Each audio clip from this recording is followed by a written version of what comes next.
What is up, guys? It is the Sound Alchemist, and today I'm back to bring you some epicness in the form of Dungeons and Dragons. So it's been about, 3 weeks, 4 weeks now that we've been playing some D&D, and I wanted to update you guys on our little campaign that we've been doing. So if you don't know, you were doing a few D&D videos, sprinkled here and there. I've got a playlist going, and so far I've only got 2 videos on there, and they both go in the background of my Tiefling Ranger, Kyria. So if you guys want to learn her background before diving into the story, check those out. If not, let's begin the story of Snowfallow Keep. So our party consists of Clamor, the rogue Kenku, who wants to attain powerful magical items to kill his past mentor.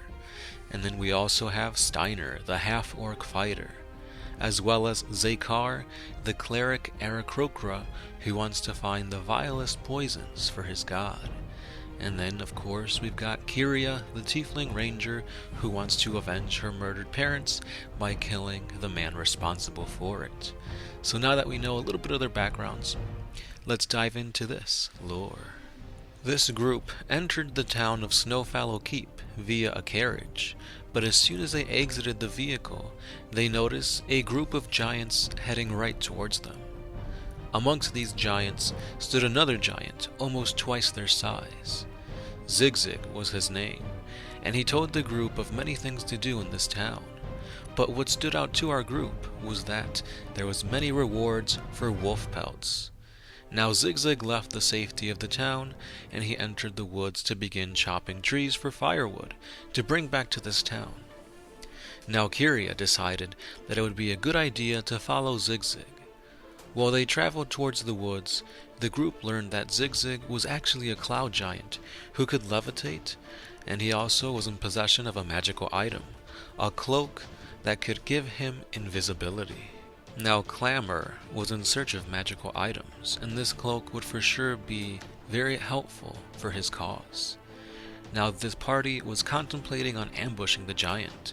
However, Steiner had a very good point when he reminded us that this 6-foot-tall axe was in possession of this massive giant who could also turn invisible. This would be a death sentence for our level 1 warriors. So we decided to listen to our voice of reason, and we continued on towards the woods. Now, while Zigzag began chopping down trees, the group attempted to begin tracking for wolves. Kyria scouted ahead of the group since her ranger skill excelled in tracking beasts in wooded areas. However, she noticed that the other 3 had also begun to leave by themselves. She thought of them as fools, and she angrily went back to protect the giant, not that he needed protection. Now Clamor, however, ended up finding some tracks, and he sneakily followed them towards a bush. Unbeknownst to him, a beast was right behind that bush. Steiner ended up tripping on a snowy branch, and he fell upon his axe, stabbing himself. He let out a yell, which alerted the beast, but Clamor quickly plunged his knife into the creature. The attack only angered the beast, and it began to sink its teeth deep into Clamor, shaking the unfortunate Kenku like a rag doll. Zakar and Steiner heard the cries of the dying Kenku and rushed to his aid. However, they should have just stayed where they were, for they only made things so much worse.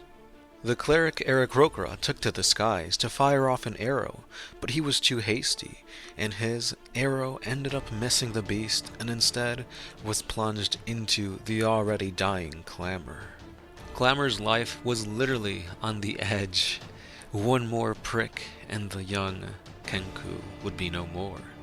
However, to his surprise, a massive greatsword came swinging in, trying to behead the creature. But once again, the half-orc slipped on the snow, and he missed the beast. To make matters worse, his greatsword got stuck within a thorny bush, disarming the warrior. Now hearing all this commotion, both Zigzag and Kyria ran towards it. When Zigzag finally caught sight of the creature, he knew this beast was no wolf. This was a warg. Now wargs are massive canine creatures that are often used as mounts by goblins. Kyria, knowing this, she readied her longbow and fired a devastating blow on the warg, causing it to let out a yelp.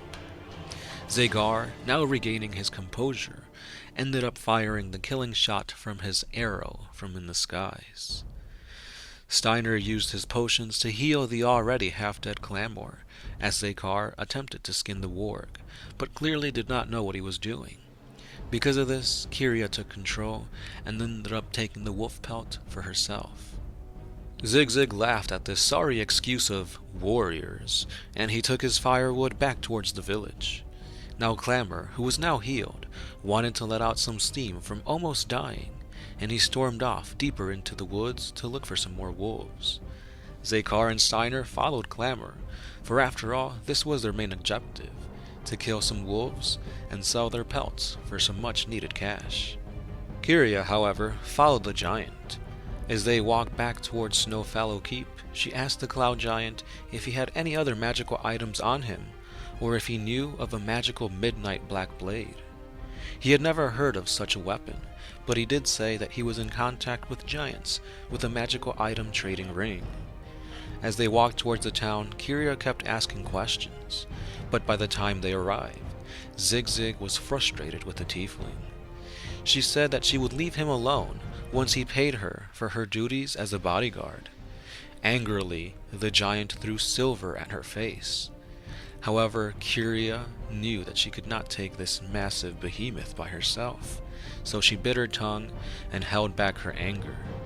She ended up picking up the coin, and she waited for her troublesome companions to return. A few hours passed, but no sign of her friends, so then Kyria began to track where possibly they could have been.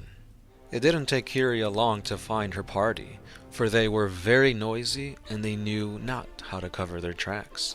But one thing was for sure, they had indeed killed 2 wolves, and they had a nasty excuse of their pelts wrapped up on their backs. However, this would surely fetch some coin, albeit not as much. Just then, the party began to hear cries of a child. Kyria, knowing that this meant danger, ran at full speed towards the noise. However, Clamor and Zagar knew to be more cautious, for this could be a trap, or perhaps a raiding party going on. Steiner followed Kyria, for he knew her backstory, and he knew that she would do anything she could to save the children. To Kyria's surprise, there was no children here, but instead a flock of mimicry birds. The flock attacked Kyria, but she quickly made short use of them, for she unsheathed her double short swords and chopped up the birds into mincemeat. But just then, they began to see a plume of smoke just across the clearing of the woods. As they stealthily walked towards this plume of smoke, they saw that this was indeed a campsite, and just to their left, 3 goblins were there. Working together, our party began to comprise themselves of a plan to take care of these goblins and raid their loot. Clamor would be the bait, luring the unsuspecting goblins deeper into the woods, where Steiner would be waiting to behead them. If for some reason this would not go according to plan, Zagar took to the skies to begin an ambush, while Kyria also stood at a stealth position, ready to fire her longbow. Fortunately, everything went according to plan, and as easy as 1, 2, 3, the goblins were taken care of. Kyria sniped one, while Zagar managed to kill one with his poisonous magical attacks. Steiner ended up beheading the last goblin who attempted to flee, but his massive greatsword makes short work of the young goblin. As they entered the campsite, they noticed that there was no goblins to be seen, and that this would be a great place to rest. And with that concluded our first session into D&D. Now, as you could tell, we were pretty blood hungry. We were just fighting everything we could. I mean, when we first came out up against that massive giant with the axe and the invisibility cloak, we're like, yeah, there's 4 of us, we can take him. No, we could not. He would have easily been able to take us all down. I mean, we were level 1s, we were just starting, and we thought we could take on this levitating cloud giant. But yeah, that was mistake number 1. Luckily we didn't. Even though it was 3-1 that we could take him on. But yeah, Steiner, he's like, yeah guys, don't. And then the highlight of the session was when Clamor, which was being played by Gershwin, he freaking stabbed the warg, and the warg just basically killed Clamor. Technically, he should have been dead, because, like, the warg took Clamor's life down to, like, 1 HP, and then Zakar, with the arrow, he rolled a natural 1, and it's like, oh, the arrow pierced him. And then when Steiner came in, he also rolled a natural 1, which the DM could have just said, the Great Sword, you know, instead of beheading the warg, beheaded Clamor, and that would have been the end of it.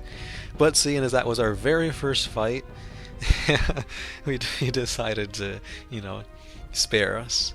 But yeah, things went really bad really quick on that first fight. Luckily, we ended up taking down the warg.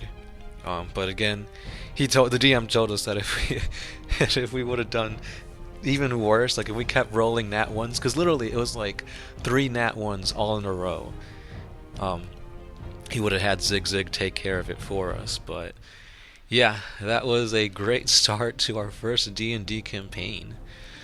Basically everything from thereafter, we were a little bit more cautious. Like when the goblins were there, we didn't just rush in. We literally sniped them all down, and then it was just like, that went perfect. That couldn't have gone any better. But it was literally night and day from when we took out the 3 goblins from when we were fighting that warg. But yeah, it was a great session. It was a little awkward trying to get into the whole role-playing aspect, which we didn't really do. I attempted to, but like it just felt really weird, really awkward, out of place. And like we just ended up playing as like us, but trying to do what our characters would do. Hopefully in other sessions we can get more into character. Maybe even cosplay. I doubt it, but still.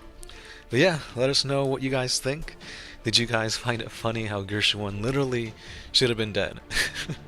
But yeah, let us know what you think, and this little campaign thing will continue on. We have played one more session after the one I just told you, so expect that probably sometime, maybe next Sunday or so. And yeah, that's all I've got. So again, guys, let me know what other craziness you guys have experienced in your D&D campaigns. Did you guys die on your first battle ever? If not, congratulations to you, but Gershwin can't really say that. But yeah. Anyway, this is the Sound Alchemist, part of One Mind Syndicate, and I'll see you guys tomorrow.